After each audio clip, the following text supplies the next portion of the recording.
We'll do it live. F*** it. Aaron, where were you January 14th, 2018? U.S. Bank Stadium, watching the Minnesota Vikings beat the New Orleans Saints. That shitty, very shitty fleur-de-lis logo you have on your shirt right now. I was watching us bury those cheating, rotten bastards at U.S. Bank Stadium on a walk-off touchdown by Stephon Diggs. Everyone involved in that play is now gone from the Minnesota Vikings. No Diggs, no Keenum. Thielen is gone. It's the start of a new era for the Vikings. And I have to say, I was not actually watching the game at the time that the play was happening because I had my head in my hands. It was third down. There were like 18 seconds left, I think, or 13 seconds. I had my head in my hands. We had no timeouts left, so we had to complete something near the sideline about 35 yards downfield and get out of bounds to kick a field goal to win. And the Saints were going to be guarding the sidelines. There was no way we were pulling this off. So I had my head in my hands, and I remember the exact inner monologue thought I had to myself. I said, how many times are you going to let them do this to you? And I get my buddy that I was at the game with elbowed me really hard in the arm, and the whole stadium went up, and I look up, and Diggs is coming down with the ball. So I didn't actually see the throw, but I did see Diggs come down and run it in. And it was fantastic. We were drunk. We left the stadium chanting, fuck Sean Payton. It was wonderful. Because you got to remember, the Vikings fans, we hate the Saints because you guys crippled Brett Favre and cheated your way into that Super Bowl and won it. When we were trying to get old Brett his Super Bowl, you know how wonderful it would have been? The Vikings have never won a Super Bowl. And to win it with the Packers quarterback would have been so great. And you guys had to go and try to cripple him. Yeah. I'm not a fan of Sean Payton. And I'm one of the few. I think you had one of the best quarterbacks in ever, and you only made it to the Super Bowl one time. Yeah, as a Vikings fan, look, we're always going to tell you guys, like, you got one. You know, it's like somebody having a Mercedes and they complain about it while you're driving around an old. That's true. You know, you're talking to a Vikings fan. You're like, we only got to one Super Bowl with Drew Brees. We had Fran Tarkenton. We got to 3 with him, 1 with Joe Kappa. We got to 3 with Fran Tarkenton. Didn't win any. So one of the greatest quarterbacks of all time revolutionized the game with the way he ran the ball. And nothing. We got nothing. I agree, but at the same time, you can't use that one Super Bowl in your 15, 20 years as the excuse for bad choices you made after that Super Bowl. I get that part's frustrating, but again, as a Vikings fan, you got one. And, no, that's fair. That's fair. And I'll tell you, like, we've had some really, really good teams in my 35, 36 years on this planet. We've had some really good teams. People don't appreciate this. It is damn near impossible to win a Super Bowl. Oh, it is. It's almost impossible. I mean, how many years has legitimately the best team, the most talented team won the Super Bowl? It doesn't happen very often. I'd say KC lately, but yeah, Kansas City. Any teams that has Patrick Mahomes on it, but like a couple of those Steelers teams the last decade and a half or so, I don't think they were the best team in the league. They got to play the Arizona Cardinals with old man Warner, right? In the Super Bowl. I would say that when the Eagles beat the Patriots, I don't think the Eagles were the best team in the league. They had Nick Foles at quarterback. Sometimes it's just the fates smile on you and it's the right night and it just happens for you. I mean, what better example than the New York Giants for the 2 years they had? Right. You know? The Patriots were undefeated. They were clearly the better team. You had Moss and Brady. The Patriots were miles better than the Giants. And just on that one night, it wasn't to be. I mean, it was really 2 nights, honestly. Yeah, those 2 nights. Yeah, they weren't the best team either night. In the Vikings history, in 1998, we had Chris Carter in his prime, Randy Moss as a rookie, Randall Cunningham slinging the ball like a madman, Robert Smith in the backfield, and John Randall leading our defense. And we lost to Chris Chandler and the Atlanta Falcons in the NFC Championship game. You can make an argument that those Elway Bronco teams were better than us, but you cannot tell me those Falcons teams were better than the 98 Vikings. We were loaded. It's just, It's almost impossible to win a Super Bowl, and it's not always the best team that wins. I mean, no, that's very true. It is very true. I mean, and then there's fate. I mean, we talked about the Diggs throw with the Vikings and the Saints, but I mean, look at the helmet catch. And what was it? There was another impossible catch that happened at a crucial point in the game with the Giants and the Patriots again when he won it twice. Mario Manningham caught one. The Giants were backed up into their own end zone, and if they didn't convert, the game was over. And Eli Manning found Mario Manningham on the sidelines, and how he got his one toe down is ridiculous. You know, a toenail is the difference between a Super Bowl championship and never getting there again. Yeah, you could argue like, hey, maybe the Patriots win one of those giant Super Bowls and Tom Brady feels fulfilled after the one against the Rams, and he never plays again. He doesn't go to Tampa. He doesn't win a 7th or an 8th Super Bowl. It's possible. Yeah, it's a shame. A lot of these guys don't know when to call it quits, but I think in hindsight 2020, but I think the perfect situation for Brady would to be retire after that first Super Bowl. He would have gone out the boss. Yeah, that would have been amazing. I mean, the next year they made it to a championship game. They beat the Saints once again. But last year was a disaster for him. You know who I feel really bad for with Brady winning that Tampa Super Bowl is Peyton Manning, because there was one thing, because it was always Manning and Brady. And then at some point, Brady won so many Super Bowls that you had to give it to him. But it was a debate for a long time. And Peyton Manning had one stat on Brady that no one else ever had. He was the only quarterback to win 2 Super Bowls with 2 different teams. And fucking Brady takes that away from him too. It's cruel. It's cruel. It reminds me of Martina Navratilova and Chris Everett. Remember that rivalry? Yeah. If Martina wasn't there, Chris Everett would be one of the best ever. Yeah, I mean, that's like tennis when I was a kid. Like Pete Sampras was one of the great, like next to Federer, and now you got Djokovic, but like he was, at the time, Pete Sampras was the greatest tennis player who ever lived. And poor Andre Agassi, who's probably a top 5, top 10 tennis player ever, has to come up in the Pete Sampras era. Yeah. And it's unfortunate. And then I love that when you have like the greatest of something, and then the very next year starts the career of the next greatest. Sampras gets like 2 years as the greatest tennis player ever. And then Federer just starts breaking all of his records. Yeah. And then Nadal comes along. Yeah. And then Nadal, but then Djokovic comes along after Nadal. So like in tennis, it's almost like they're just breeding these guys in a lab. It's like the greatest is just waiting for the next one. I think it's a psychological thing. I mean, when you look at the Olympics and every sport, it's like the records keep getting broken. It's like, at what point are they not going to be able to get broken anymore? I think it's like this mental barrier of a time or a goal or a championship. Younger people that are playing that sport, that's the thing to shoot for. So you try that hard. I think you're right. I think it's just an evolutionary thing. Speaking of athletes who didn't get out in time, before I came in here with you, I was killing some time. I was watching some documentaries, and I watched the one. I don't know why I keep doing it to myself. I'm a big boxing fan. I've probably watched this fight 1,000,000 times. It breaks my heart every time. But I was watching a documentary on the Larry Holmes Muhammad Ali fight in 1980. I saw you tweeting about that. Yeah, it's the shittiest, most heartbreaking thing to watch in the whole world, because not only did Holmes beat the shit out of a clearly partially crippled Ali. Yeah. But Larry Holmes was heartbroken by it because he was a friend and sparring partner. He came up with Ali, and he had to beat him.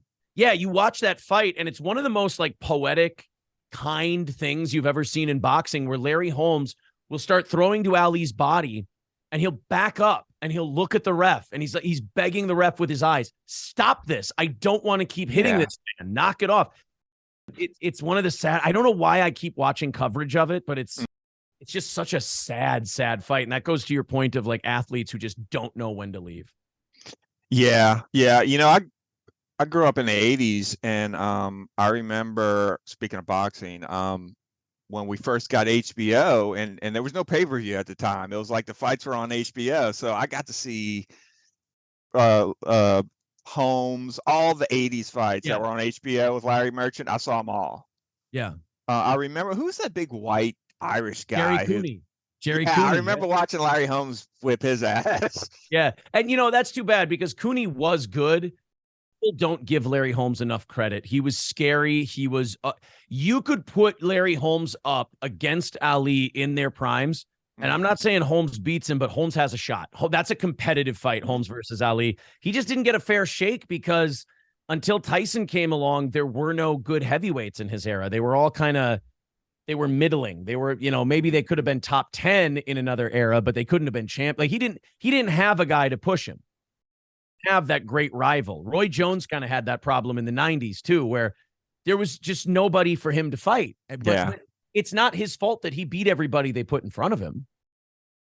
Being I noticed that you spar and you do box. What do you think of Jake Paul?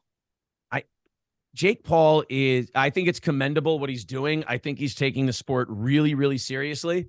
And he's only like 26, so he can definitely get better. And it's amazing what he's accomplished in just a few years of taking up the sport. He's a natural athlete. But you saw his limits in that fight against Tommy Fury. Tommy Fury is not a good fighter. They're both basically beginners. And Tommy Fury, I thought, figured him out probably halfway through the third round or so.